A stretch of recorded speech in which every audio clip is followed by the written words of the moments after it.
Child free dalam pandangan Islam, saudaraku, yang semoga disayangi Allah Ta'ala. Sebelum engkau memutuskan untuk melakukan child free, yaitu memutuskan tidak punya anak dalam pernikahan, kami ajak Anda merenung. Salah satunya adalah renungkan kalimat berikut. Kita tidak ada di dunia jika orang tua kita memutuskan child free. Ya, kalimat di atas untuk memberikan renungan bagi mereka yang memutuskan untuk melakukan child free. Benar, salah satu dampak memutuskan child free yaitu tidak mempunyai anak dalam pernikahan. Apabila kita berbicara masalah hak asasi dan hak memilih, memang benar, setiap orang berhak untuk memutuskan tidak punya anak, baik untuk sementara maupun selamanya dengan alasan apapun. Karena hidup itu adalah pilihan. Bahkan apabila ada orang memilih tidak beriman kepada Allah Ta'ala dan Rasul-Nya, kita tidak bisa memaksa mereka untuk beriman. Tidak ada paksaan dalam agama ini. Allah Ta'ala berfirman, La ikraha fi'ad-dini. tidak ada paksaan dalam menganut agama Islam. Quran Surat Al-Baqarah ayat 256. Akan tetapi, kita adalah Muslim yang beriman. Tentu kita berusaha menjalankan syariat Islam yang Allah Ta'ala turunkan dan Allah Ta'ala hanya ridho dengan agama Islam. Allah Ta'ala berfirman, Inna dina 'inda Allahil Islamu. sesungguhnya agama yang diridhoi dan diterima di sisi Allah hanyalah Islam. Quran Surat Ali Imran ayat 19. Patut kita camkan bahwa Allah Ta'ala yang lebih mengetahui bagaimana cara manusia hidup berbahagia dengan kebahagiaan hakiki, bukan kebahagiaan semu semata. Konsep kehidupan selain dari konsep Islam yang Allah Ta'ala turunkan hanyalah membawa kepada kesengsaraan yang terlihat seolah-olah kebahagiaan. Allah Ta'ala yang menciptakan manusia dan seluruh alam semesta sehingga Allah Ta'ala yang paling tahu konsep dan cara untuk berbahagia. Allah Ta'ala berfirman, قل أأنتم أعلم أم الله ومن أظلم ممن كتم شهادة عنده من الله وما الله بغافل عما تعملون. Katakanlah, apakah kamu lebih mengetahui ataukah Allah? Quran Surat Al-Baqarah ayat 140. Tentu saja konsep child free ini tidak sesuai dengan ajaran Islam. Sangat banyak sekali poin-poinnya. Di antaranya, pertama, mempunyai anak adalah fitrah manusia dan kebahagiaan orang tua adalah memiliki anak. Betapa banyak pasangan mandul yang sampai saat ini berusaha memiliki anak. Mereka bahkan rela mengorbankan apa saja untuk berobat agar memiliki anak. Pasangan yang mandul ini tentu saja sedih. Hidup mereka belum dikaruniai anak. Anak-anak adalah permata hati dan kebahagiaan bagi mereka yang masih berada adalah fitrah. Allah Ta'ala berfirman, زين للناس حب الشهوات من النساء والبنين والقناطير المقنطرة من الذهب والفضة والخيل المسومة والأنعام والحرث ذلك متاع الحياة الدنيا والله عنده حسن المآب.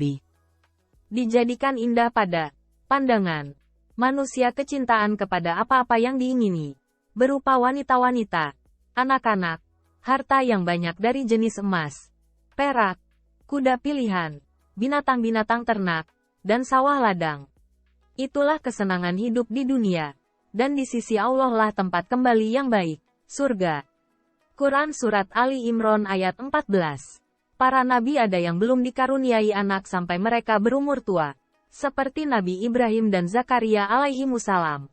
Mereka tentu sedih jika tidak mempunyai anak dan yang meneruskan generasi dan gen mereka di muka bumi.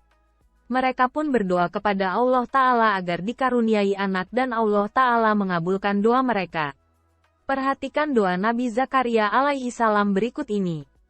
وَزَكَرِيَّا إِذْ نَادَى رَبَّهُ رَبِّ لَا تَذَرْنِي فَرْدًا وَأَنْتَ خَيْرُ الْوَارِثِينَ فَاسْتَجَبْنَا لَهُ وَوَهَبْنَا لَهُ يَحْيَى وَأَصْلَحْنَا لَهُ زَوْجَهُ. Dan, ingatlah kisah Zakaria, ketika dia menyeru Tuhannya, Ya Tuhanku, janganlah engkau membiarkan aku hidup seorang diri dan engkaulah waris yang paling baik. Maka kami memperkenankan doanya, dan kami anugerahkan kepadanya Yahya dan kami jadikan istrinya dapat mengandung. Quran Surat Al-Anbiya, ayat 89-90. Kedua, memiliki anak dan mendidik dengan baik termasuk sunnah. عن أنس بن مالك قال كان رسول الله صلى الله عليه وسلم يأمر بالباءة وينهى عن التبتل نهيا شديدا ويقول تزوجوا الودود الولود فإني مكاثر الأنبياء يوم القيامة. Anas bin Malik radhiyallahu anhu berkata, Rasulullah shallallahu alaihi wasallam memerintahkan untuk menikah dan melarang keras untuk membujang dan berkata, nikahilah wanita yang sangat penyayang dan yang mudah beranak banyak karena aku akan berbangga dengan kalian di hadapan para nabi pada hari kiamat. Hadis riwayat Ibnu Hibban. Lihat Al-Irwa, nomor 1784.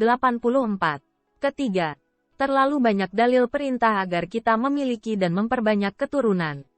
Salah satunya bahwa jumlah keturunan yang banyak adalah karunia, sehingga kaum Nabi Syuaib alaihi salam diperingatkan tentang karunia mereka, yaitu jumlah yang banyak padahal dahulunya sedikit. وَاذْكُرُوا إِذْ كُنْتُمْ قَلِيلًا فَكَثَّرَكُمْ. Dan ingatlah di waktu dahulu kamu berjumlah sedikit, lalu Allah memperbanyak jumlah kamu. Quran Surat Al-A'raf ayat 86. Keempat, anak mendatangkan rizki dengan izin Allah Ta'ala, yaitu dengan menjemput rizki dan tidak bermalas-malasan. Allah Ta'ala menyebut memberi rizki anak dan baru kemudian orang tuanya.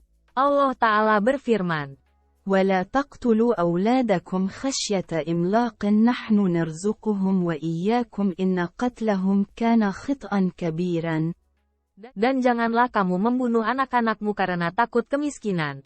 Kamilah yang akan memberi rizki kepada mereka dan juga kepadamu. Quran Surat Al-Isra, ayat 31.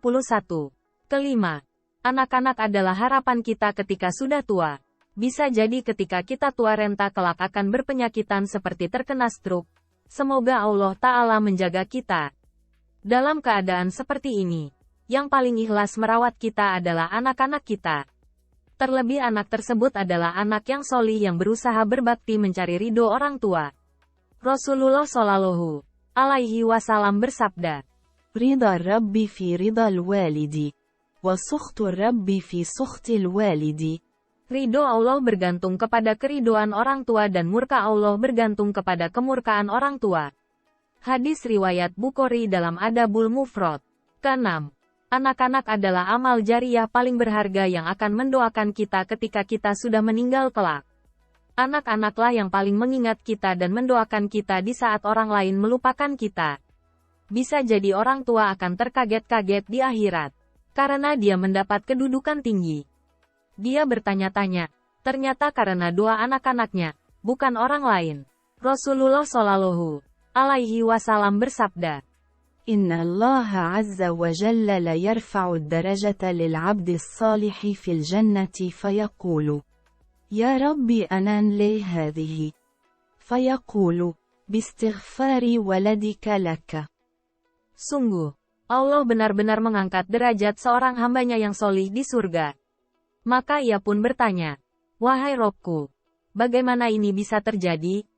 Allah menjawab, berkat istighfar anakmu bagi dirimu. Hadis riwayat Ahmad. Ibnu Katsir berkata, isnadnya sahih. Tentu masih banyak poin pembahasan lainnya. Demikian, semoga bermanfaat.